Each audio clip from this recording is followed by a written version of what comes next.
this far and you've managed to work out how different chords can sound positive or mellow, you've followed me on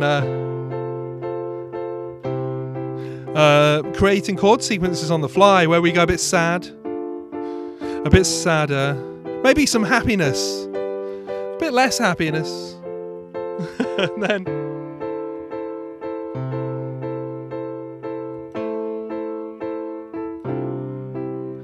so we've got this chord sequence, right? It's the 1, which is this note, and then we're going to go to the 5, yeah, and then we're going to go to the 4, and then we're going to go back to the 1. Oh, that's all well and good, but it's a bit boring, right? So if we can start adding a chord that isn't in that scale, we can add some really cool features like this. What happened there? Well, I was just adding the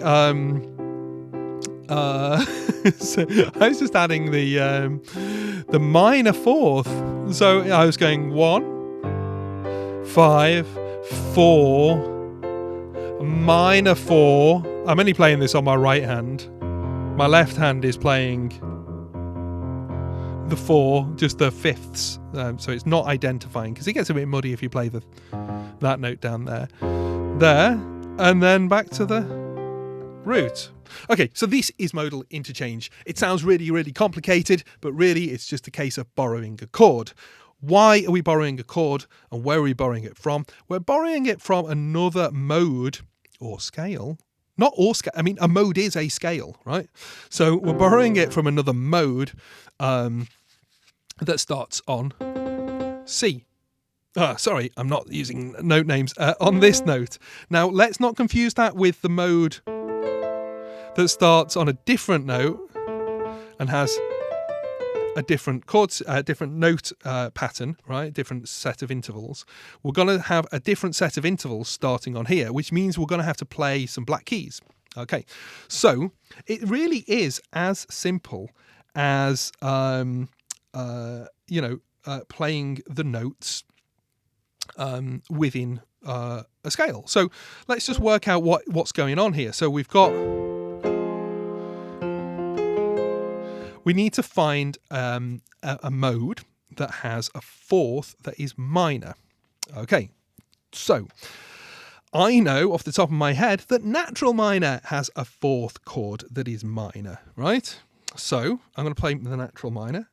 C, D, E flat, F, G, A flat, B flat, and then C. So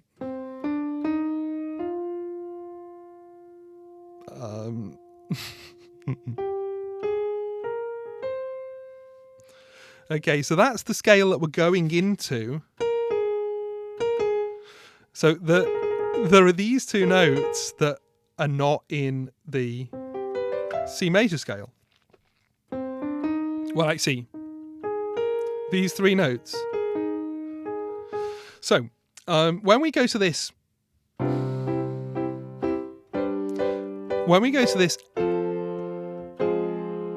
note here, this chord,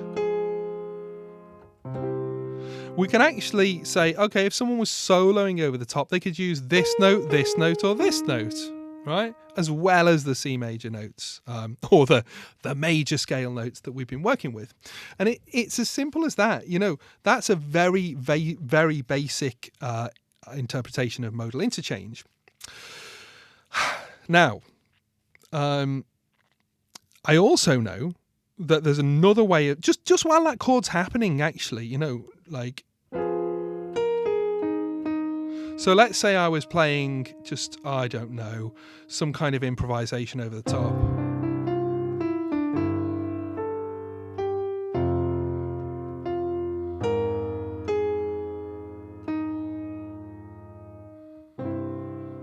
Okay, so I'm just going to the natural minor just for that duration of that one chord, right? And this can be a really cool songwriting tool, a tool for sneaking into artists' music that just isn't quite hitting it. Just it's useful to know this stuff. But there's another way of thinking of this, and if we think of it as E flat, if we think of the Phrygian chord, right? So the Phrygian scale, right, also has C Phrygian, also has those notes in the F minor.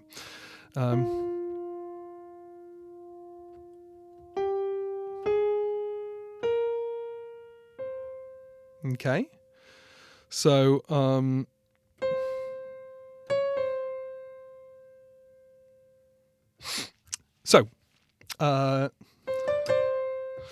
so C Phrygian, right? Okay, so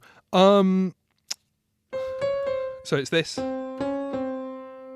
So let's say that we wanted to play this duration of this F minor here, or this minor 4 that we're going to in our chord sequence. Remember, our chord sequence is this.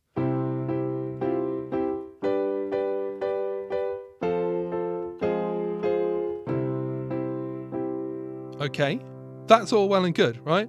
So if our chord sequence is that, and instead of going to C minor for that duration, we can go to C Phrygian. We can do some interesting stuff. So I'm going to go through that again. Just improvising. And now we come to the minor chord.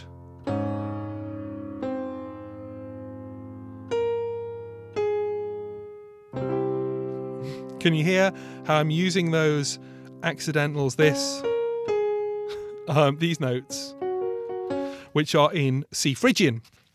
So that's what modal interchange is all about. Like, you can just jump to a different mode just for a tiny section, and you can do some really cool, interesting stuff.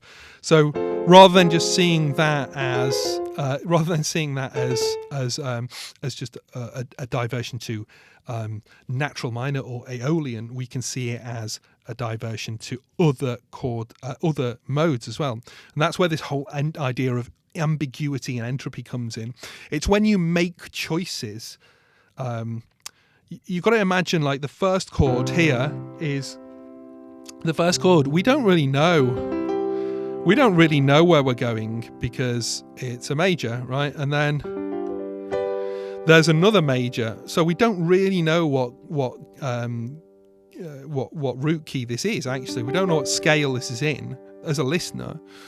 And then we play another major chord here. Now, it's one of the ways of identifying what scale something is in is if you find a major chord and another major chord that are only a tone apart, you know that is the 4th and 5th of the scale in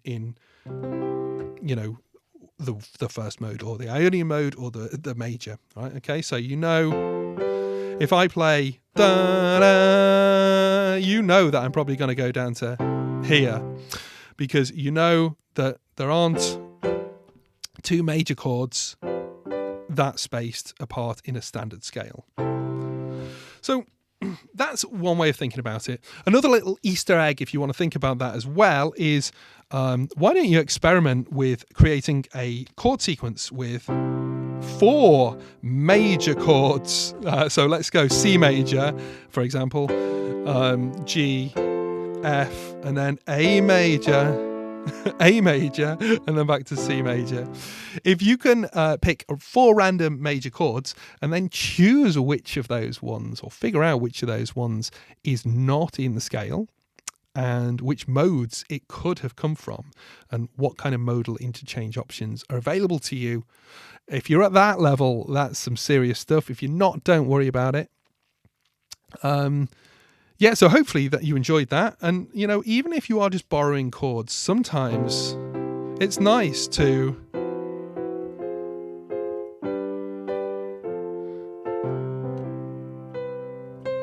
it's nice to have those. It's nice to borrow seventh chords as well. Well, you're just adding another note on top of that triad. That's all for today.